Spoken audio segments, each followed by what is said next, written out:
Hi guys, இன்னைக்கு நம்ம ரொம்பவே சூப்பரான ஒரு ரிவெஞ்ச் லவ் ட்ராமா தான் பார்க்க போகிறோம். வாங்க வீடியோக்குள்ள போகலாம். இந்த ட்ராமாடைய ஸ்டார்டிங்லேயே நம்ம ஹீரோயின் பேங்கை தான் காமிக்கிறாங்க. அவங்க ஒரு டான்ஸ் டீச்சர், அவங்க கூட டான்ஸ் பண்ணிட்டு இருக்கா. இந்த பையன் பேர் தான் கூகன். கூகன் ஹீரோயினுடைய ஸ்டூடெண்ட் தான். இந்த கூகன் வீட்டில தான் தங்கி ஹீரோயின் இவனுக்கு டான்ஸ் ட்ரைன் பண்ணிட்டு இருக்காங்க. அவனுக்கு டான்ஸ் சொல்லி கொடுக்குறங்கிற பேர்ல அவனை எந்த அளவுக்கு செடியூஸ் பண்ண முடியுமோ அந்த அளவுக்கு செடியூஸ் பண்ண ட்ரை பண்ணிட்டு இருக்காங்க. என்னடா ஒரு டீச்சர் இந்த அளவுக்கு கேவலமா ஒரு ஸ்டூடெண்ட் நடந்துக்கிறாளேன்னு பாத்தீங்கன்னா, ஹீரோயின் இவனுக்கு டான்ஸ் டீச்சரா வந்ததே இவனை செடியூஸ் பண்ணி இவன் மூலியமா அவன் குடும்பத்தை காலி பண்ணதான். இப்ப கூகன் ஹீரோயினி கிட்ட, டீச்சர் இப்ப நான் பரவாயில்லையா, இப்போ ஓரளவுக்கு டான்ஸ் ஆட ஆரம்பிச்சிட்டேன்னா நான் ஓகேவான்னு கேட்கறான். பரவாயில்லையே, என்கிட்ட இருந்து ரிவார்ட் வாங்க இவ்வளவு ஆர்வமா இருக்கியே, என்கிட்ட இருந்து அப்படி என்ன ரிவார்டு நீ எதிர்பார்க்கறேன்னு அவனை செடியூஸ் பண்ற மாதிரி பேசிட்டு இருக்கவும், அப்பதான் இந்த ட்ராமாவோட கிரேட் வில்லி இந்த கூகனுடைய அம்மா வரா. இவளுடைய பேரு மியோவி. இந்த மியோவி வந்ததுமே தன் பையன் கூகன் கிட்ட, நீ ரொம்பவே டான்ஸ் ஆடி கலைச்சு போயிருப்பா, நீ போயிட்டு ரூம்ல குளிச்சுட்டு ரெஸ்ட் எடுப்பான்னு சொல்லுவோம். அவனும் அங்கேருந்து கிளம்பிடுறான். அவன் போனதுக்கு அப்புறம் ஹீரோனி கிட்ட, மிஸ் வேங்க, என் பையன் சின்ன வயசுல இருந்தா எப்போ வரைக்கும் ரொம்ப க்ளோமியாவே இருப்பான், யாருக்கிட்டையும் சிரிச்சு கூட பேச மாட்டான், ரொம்ப தனிமையில இருக்கிற மாதிரி இருப்பான். ஆனா உங்க கூட டான்ஸ் ஆடும்போது மட்டும் ரொம்பவே ஹாப்பியா இருக்கிற மாதிரி இருக்கு. பரவாயில்ல, நீங்க ரொம்பவே திறமைசாலி தான் சொல்லுவோம். ஹீரோயினி அவளுக்கு தேங்க்யூ சொல்லிட்டு, ஆமா இப்போ உங்க பையன் முன்னைக்கு எவ்வளவோ டெவலப் ஆயிருக்கான், இப்போ ஓரளவுக்கு நல்லாவே பெர்ஃபார்ம் பண்றான்னு சொல்றாங்க. அதுக்கு அந்த மியாவியும், நம்ம கண்ட்ரில டான்ஸுங்கிறது ரொம்பவே எலகண்டான ஒரு ஆர்ட், அந்த மாதிரி ஒரு எலகண்டான ஆர்ட்டை மற்ற மெயின்ஸை செடியூஸ் பண்ண யூஸ் பண்ணக்கூடாது, மெயினா என்னுடைய பையன் கிட்ட உன்னுடைய செடியூஸ் பண்ற வேலையெல்லாம் வச்சுக்காதன்னு சொல்லி ஹீரோயினியை வான் பண்ணிட்டு தான் போறா. அவ போனதுக்கு அப்புறம் ஹீரோயின், போடி போ, உன்னுடைய பையனை செடியூஸ் பண்ற நான் சொல்றேன், ஆனா என்னுடைய கோல் உன்னுடைய பையன் மட்டும் கிடையாது, வேற ஒண்ணுன்னு சொல்லிட்டு இருக்காங்க. இப்பதான் 17 வருஷத்துக்கு முன்னாடி என்ன நடந்ததுன்னு காமிக்கிறாங்க. ஹீரோயின் அம்மா குளிச்சிட்டு இருக்கும் போது அவங்களுக்கு ஆக்சிடென்டா கரண்ட் ஷாக் அடிச்சு அவங்க இறந்திருப்பாங்க. அவங்களுக்கு ஃபியூனரல் தான் நடந்துட்டு இருக்கு. நம்ம சின்ன வயசு ஹீரோயினியா அவங்க பிரதரும் அவங்க அம்மாக்காக அந்த சடங்கெல்லாம் பண்ணிட்டு இருக்காங்க. அப்ப ஹீரோயின் ஃபேமிலிக்கு மேடா இப்ப இருக்கிற அந்த கூகனுடைய அம்மா மியோவி தான் இருந்திருப்பா. ஹீரோயின் அப்பாவும், இந்த சின்ன வயசுல என் குழந்தைங்களை விட்டுட்டு இப்படி என் மனைவி போயிட்டாலேன்னு ரொம்ப ஃபீல் பண்ணிட்டு இருக்க. அப்ப அந்த மியோவியும், மாஸ்டர் நீங்க எதுக்கும் ஃபீல் பண்ணாதீங்க, நான் தான் இருக்கல, நான் உங்க குழந்தைங்களை நல்லபடியா வளர்த்து காட்டுறேன்னு இவளும் கொஞ்சம் உருகி உருகி இன்னசென்ட்டா பேசவும், ஹீரோயின் அப்பாவும் இவளை நல்லவா நினைச்சு தன்னுடைய ஃபியூச்சருக்காகவும் தான் குழந்தைங்களுடைய ஃபியூச்சருக்காகவும் இவளை மேரேஜ் பண்ணிக்கலாம்னு முடிவு எடுக்கிறாரு. அதுக்கப்புறம் கொஞ்ச நாட்கள்லயே இந்த மியோவிக்கோ ஹீரோயின் அப்பாவுக்கும் மேரேஜ் ஆகுது. இவங்களுடைய வெட்டிங் பார்ட்டிக்கு ஹீரோயின் அப்பாவுடைய ஃப்ரெண்டு கூமே வந்திருக்கான். இந்த கூ ஹீரோயின் அப்பா கிட்ட அவங்க மேரேஜுக்காக கங்க்ராட்ஸ் பண்ணிட்டு, நீங்க மட்டும் எனக்கு சரியான நேரத்துக்கு 50 மில்லியன் கொடுத்து ஹெல்ப் பண்ணலனா இன்னைக்கு என் கம்பெனியே பேங்க்ரப்ட் ஆகி நான் ஒண்ணுமே இல்லாம போயிருப்பேன்னு சொல்லிட்டு தேங்க்யூ சொல்லிட்டு இருக்கான். அதுக்கு ஹீரோயின் அப்பாவும், என்னடா பேசிட்டு இருக்கா, நீ நானும் 10 வருஷமா ஒன்னா இருக்கும், இதெல்லாம் ஒரு பெரிய விஷயமா, நீ எனக்கு பிரதர் மாதிரின்னு சொல்லிட்டு அவருடைய ஒய்ஃப் மியோமியை கூப்பிட்டு, இவதான் மியோமி, என் குழந்தைங்களுக்கு நானியா வந்தா, இப்ப என் குழந்தைங்களுக்கு அம்மா வாங்கிட்டா, என் குழந்தைகளை ரொம்பவே நல்லா பாத்துப்பான்னு சொல்லிட்டு இருக்காரு.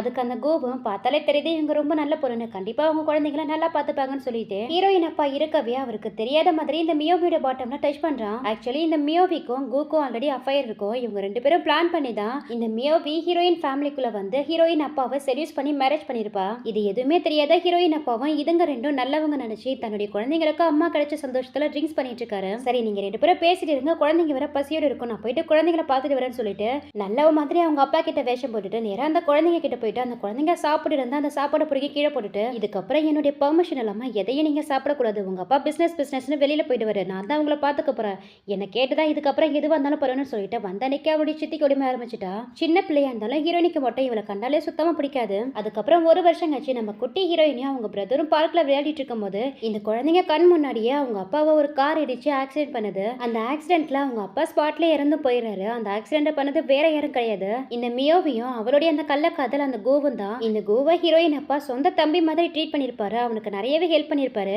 ஆனா அவன் சொத்து காசப்பட்டு இப்போ ஹீரோயின் அப்பாவே கொலை பண்ணிட்டான். இவ கையில வச்சிருக்க குழந்தை கூட அந்த கோவுடைய தான். ஆனா ஹீரோயின் அப்பாவுதுன்னு போய் சொல்லி ஹீரோயின் அப்பாவுடைய மொத்த ப்ராப்பர்ட்டியும் தான் குழந்தைக்கே வர மாதிரி பிளான் பண்ணிருக்கா. இப்போ அவருடைய மொத்த சொத்துக்களும் தான் குழந்தைக்கு வரணும்னா அதுக்கு இடைஞ்சலா இருக்காது. இப்போ ஹீரோயினும் அவளுடைய பிரதரும் தானே, அதனால அந்த ரெண்டு குழந்தைங்களையும் அவங்க வீட்டுடைய டாப்புக்கு கூட்டிட்டு போய் குழந்தைங்க கூட கொஞ்சம் கூட ஏவிறக்க பார்க்காம அந்த வீட்டுடைய டாப்ல இருந்து அந்த ரெண்டு குழந்தைங்களையும் தள்ளி விட்டுறாங்க. அதுங்க ரெண்டு தான் செத்து போச்சு, இதுக்கப்புறம் எல்லா சொத்தும் நம்ம குழந்தைக்கு தான் சொல்லி இதுங்க ரெண்டு சந்தோஷமா போனதுக்கு அப்புறம் ஹீரோயின் பிரதர் தான் செத்துருப்பா. ஆனா ஹீரோயின் செத்துருக்க மாட்டாங்க, தட்டு மாதிரி மேலேறி வராங்க. இப்போ அப்படியே பிரசன்ட்ல காமிக்கிறாங்க. இதெல்லாம் தான் ஹீரோயின் லைஃப்ல இதுக்கு மாதிரி நடந்திருக்கும். இப்படி சொத்துக்காக தான் குடும்பத்தை அழிச்ச அந்த மியோவியவும் அந்த கூவையும் பழிவாங்க தான் மியோவியோடைய பையன் கூகுளுடைய டான்ஸ் டீச்சரா இந்த வீட்டுக்குள்ள நுழைஞ்சிருக்காங்க.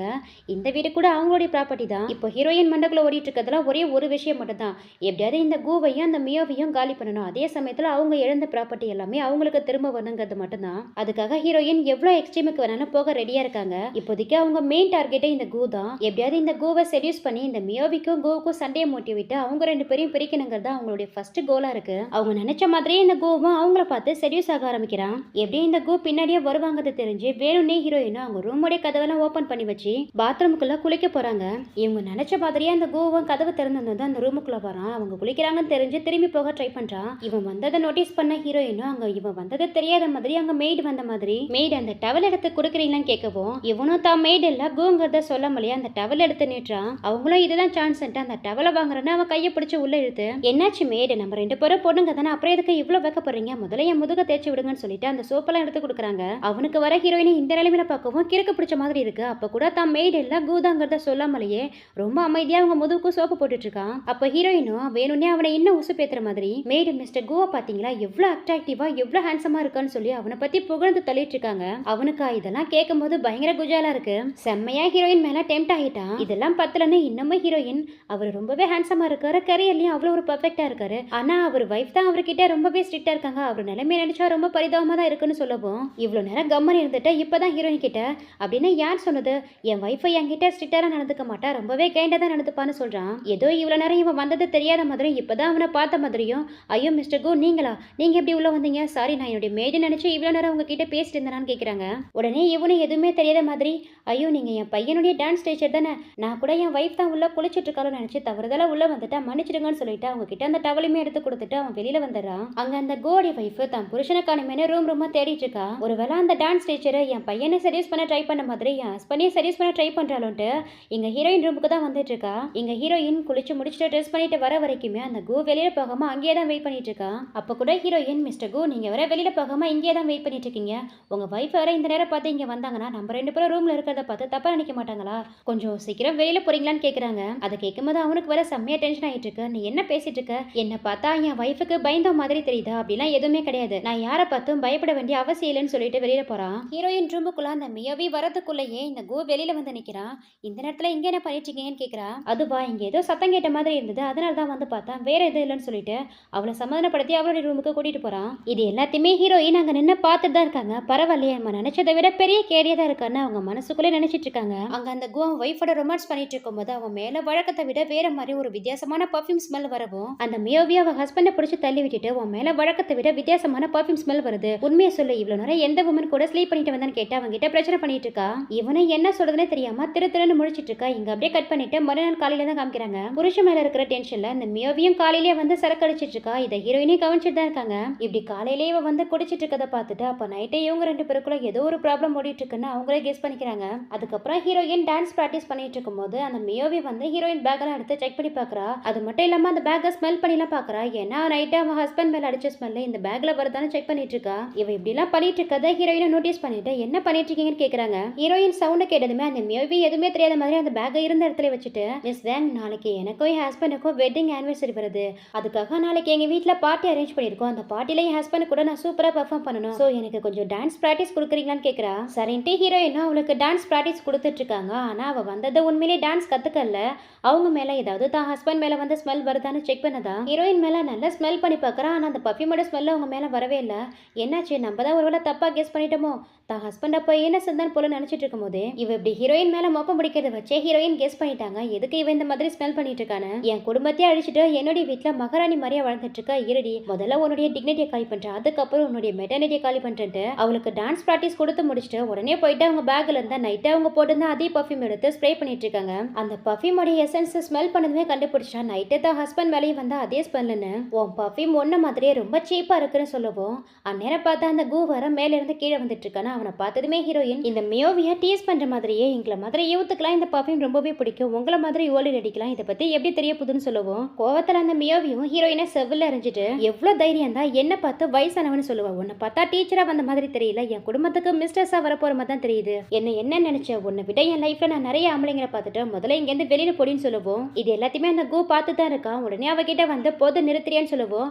ஐயோ ஹஸ்பண்ட் நீங்க எப்ப வந்தீங்க நாங்க சும்மா தான் பேசிட்டு இருந்தோம் நீங்க எதுவும் தப்பா நினைச்சுக்காதீங்கன்னு சொல்லி சமாளிச்சிட்டு இருக்கா. நான் எல்லாத்தையுமே கேட்டுட்டு தான் இருந்தேன்னு அந்த கோ சொல்றதுக்கு அது வந்து நைட்டு உங்க மேல வந்து அதே பர்ஃபியூம் ஸ்மெல் இவ மேலே வந்தது அதனால தான் அதை பத்தி விசாரிச்சுட்டு இருந்தேன்னு சொல்றா. இதுதான் சான்ஸ் ஹீரோயினும் மேடம் நீங்க எங்களை பத்தி தப்பா நினைச்சிட்டு இருக்கீங்க மிஸ்டர் கோ எவ்வளவு பெரிய ஜென்டில்மேன் அவரை போயிட்டு நீங்க சந்தேகப்படலாமான்னு அந்த கோவை நல்லா ஏத்தி வர மாதிரி பேசிட்டு இருக்காங்க. உடனே இந்த கோவும் அவன் வைஃபு கிட்ட பாத்தியா இந்த பொண்ணுக்கு என் மேல இருக்கிற ரெஸ்பெக்டும் ட்ரஸ்டும் கூட உனக்கு என் மேல இல்ல என் மேல போய் சந்தேகப்படுறியான்னு அவன் பொண்டாட்டியை பிடிச்சி பயங்கரமா கத்திட்டு இருக்கான். ஐயோ நீங்க தான் தப்பா நினைச்சிட்டு இருக்கீங்க நான் போயிட்டு உங்களை எப்படி சந்தேகப்படுவேன் இவ தான் வெறுனே ஏதோ ட்ரிக் பண்றா இவ இவள மாதிரி டேஷெல்லாம் நம்பவே கூடாது, இவதான் உங்களை செடியூஸ் பண்ண பாக்குறான்னு சொல்லிட்டு மறுபடியுமே ஹீரோயின் அடிக்க போறா. உடனே கோ அவன் வைஃபை ஸ்டாப் பண்ணி முதல்ல ஹீரோயின் கிட்ட மன்னிப்பு கேளுன்னு சொல்றான். அதை கேட்கும் போது அவளுக்கு இன்னும் கோவம் வருது. என்ன நான் போயிட்டு இவ கிட்ட மன்னிப்பு கேட்கணுமா? இவள மாதிரி ஒரு லோ கிளாஸ்க்காக உங்க வைஃபை என்கிட்ட நீங்க ஆர்குமெண்ட் பண்ணிட்டு இருக்கீங்கல்ல, அப்படி என்னதான் உங்க ரெண்டு பேருக்குள்ள அஃபைர் ஓடிட்டு இருக்குன்னு சொல்லவும் உடனே ஹீரோயின் அந்த கோவோட கையை பிடிச்சி, எனக்காக நீங்க உங்க வைஃப் கிட்ட சண்டை போட்டுட்டு இருக்க வேணாம், என்னதான் உங்க வைஃபை வேலையை விட்டு போன்னு சொல்லிட்டாங்கல்ல, நான் இப்பவே இங்க இருந்து கிளம்புறேன் சார்னு சொல்லிட்டு கிளம்ப பாக்குறாங்க. உடனே அந்த கோ ஹீரோயினை விடாம அவங்கள ஸ்டாப் பண்ணி, நீ எங்கேயும் போக கூடாது, இங்க தான் ஒர்க் பண்ணணும், என்னுடைய வைஃபை நான் பாத்துக்கிறேன்னு சொல்லி அவங்கள ரூமுக்கு போக சொல்றான்.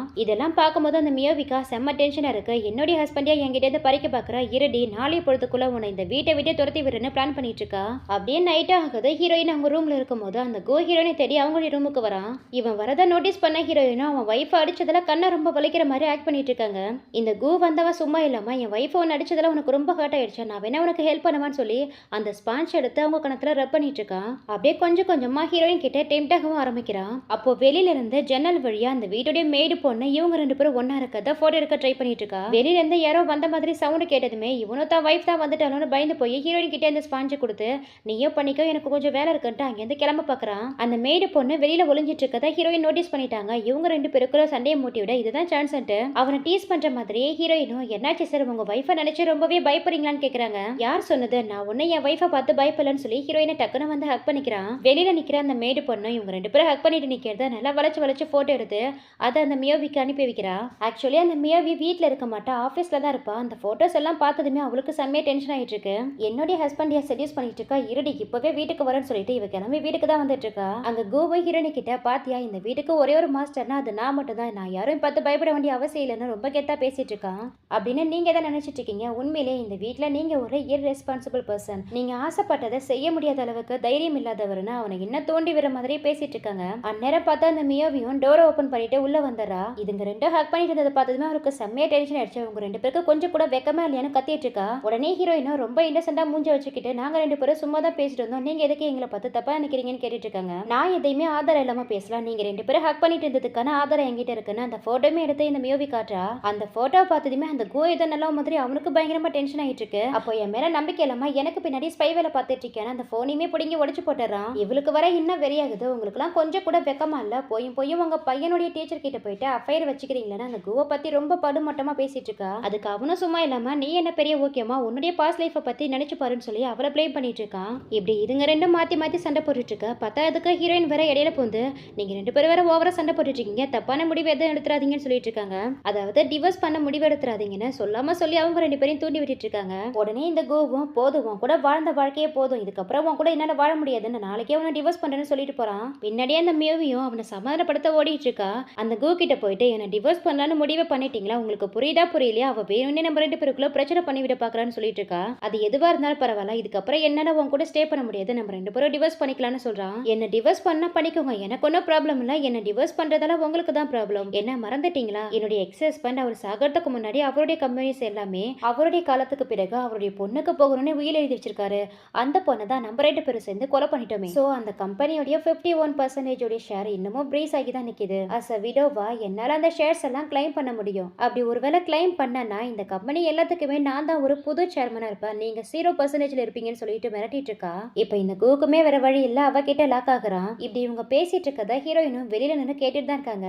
மறுநாள் காலையிலே ஹீரோயின் அவங்க அம்மா இறந்தது, அவங்க அப்பா இறந்தது, அவங்க தம்பியை கொலை பண்ணதுன்னு எல்லாத்தையும் நினைச்சு பார்த்து பயங்கர வெறியோட டான்ஸ் ஆடிட்டு இருக்காங்க. அப்போ ஆப்போசிட்ல அந்த மியோவி வந்து, என்ன நாங்க ரெண்டு பேரும் டிவோர்ஸ் பண்ணி பிரிஞ்சிருப்போம், அந்த வெற்றியை கொண்டாட ரொம்ப ஆக்ரோஷமா ஆடிட்டு இருக்க மாதிரி தெரியுதுன்னு கேக்குறா. மேடம் நீங்க என்ன பேசுறீங்க, நீங்க எதை பத்தி பேசுறீங்கன்னு எனக்கு புரியலன்னு சொல்லும்போது ஹீரோயினை பிடிச்சி தள்ளி விட்டு, என்னுடைய எக்ஸஸ் பன் கம்பெனியோடைய 100 பில்லியன் சொத்துக்களை எல்லாத்துக்குமே இப்போ நான் தான் ஹெட், எல்லாமே எனக்கு தான் சொந்தம்னு சொல்லிட்டு அவ மேடு கிட்ட சொல்லி ஹீரோயினை பிடிச்சி வெளியில தள்ள சொல்றா. அந்த மேடுங்களும் ஹீரோயினை இழுத்துட்டு போயிட்டு வெளியில குப்பை ஓரமா தள்ளி விட்டுறாங்க. உடனே ஹீரோயின் என்ன பண்றாங்கன்னா, மியாவுடைய பையன் கூகன் இருக்கான் இல்லையா, அவனுக்கு கால் பண்ணி, உங்க அம்மா என்ன ஃபயர் பண்ணிட்டாங்க, என்னுடைய லக்கேஜோட உங்க வீட்டு வாசல்ல தான் நின்றுட்டு இருக்கேன், என்னுடைய முக்கியமான டாக்குமெண்ட் மட்டும் உங்க வீட்டுல மாட்டிட்டு இருக்கு, கொஞ்சம் அதை மட்டும் வந்து எடுத்து தெரியான்னு சொல்லிட்டு தான் வீட்டை விட்டு வெளியில வந்ததை கூகன்ட்ட இன்ஃபார்ம் பண்றாங்க. ஹீரோயின் கிளம்பாமா அங்கேயே ரொம்ப நேரமா நின்றுட்டு இருக்கிறதால அந்த மேடு பொண்ணு மறுபடியும் ஹீரோயின் கிட்ட வந்து, ஏய் எதுக்கு நீ இன்னமும் போகாம எங்கேயும் நின்றுட்டு இருக்கா, இன்னைக்கு எங்க சாருக்கும் மேமுக்கும் வெட்டிங் ஆனிவர்சரி பார்ட்டி நடக்க போகுது, பார்ட்டிக்கு நிறைய ரிச்சான பீப்புள் எல்லாம் வருவாங்க, ஒழுங்கா இங்க இருந்து போன்னு சொல்லி ஹீரோயினை திட்டிட்டு இருக்கா. அப்போதான் அங்க கூகன் வரான். கூகன் வந்ததுமே ஹீரோயின் கிட்ட வந்து, என்னாச்சு டீச்சர் எதுக்கு நீங்க இப்படி நிக்கிறீங்கன்னு கேட்கறதுக்கு, உங்க அம்மா தான் என்ன ஃபயர் பண்ணி வீட்டை விட்டு வெளியே அனுப்பி விட்டுட்டாங்க, நான் இங்க இருந்து போறேன், என்னுடைய முக்கியமான டாக்குமெண்ட் மட்டும் உங்க வீட்டுல மாட்டிட்டு இருக்கு, கொஞ்சம் அதை மட்டும் போய் எடுத்துட்டு வந்து தெரியான்னு சொல்லி ரொம்ப இன்னசென்ட்டா கேட்க பிடிக்கவும் அவனுக்கு ஆல்ரெடி ஹீரோயின் மேல கிரஷ் இருக்கு இல்லையா. இப்படி ஹீரோயின் ரொம்ப பரிதாபமா பேசவும் எதுவா இருந்தாலும் உள்ள போய் பேசிக்கலாம், முதல்ல என் கூட வாங்க, எங்க அம்மாவை நான் சமாளிச்சுக்கிறேன்னு சொல்லி ஹீரோயினை உள்ள கூட்டிட்டு போறான். கூகன் அவங்க அப்பா மாதிரி கிடையாது, உண்மையிலே ஹீரோயின் மேல கேரிங்காவும் லவ்வாவும் இருப்பான். இப்படி கூகன் மூலியமா உள்ள போற ஹீரோயின் கூகனை வச்சேதான் அவங்க ரிவெஞ்சையுமே முடிக்க போறாங்க. இதுக்கப்புறம் என்ன நடக்க போகுதுன்னு நெக்ஸ்ட் வரக்கூடிய ஃபைனல் பார்ட்ல பார்க்கலாம். இந்த டிராமா உங்களுக்கு பிடிச்சிருந்தா மறக்காம இந்த வீடியோக்கு ஒரு லைக் போட்டுட்டு முடிஞ்சா உங்க ஃப்ரெண்ட்ஸ் அண்ட் ஃபேமிலிக்கு ஷேர் பண்ணுங்க. Thank you so much and see you.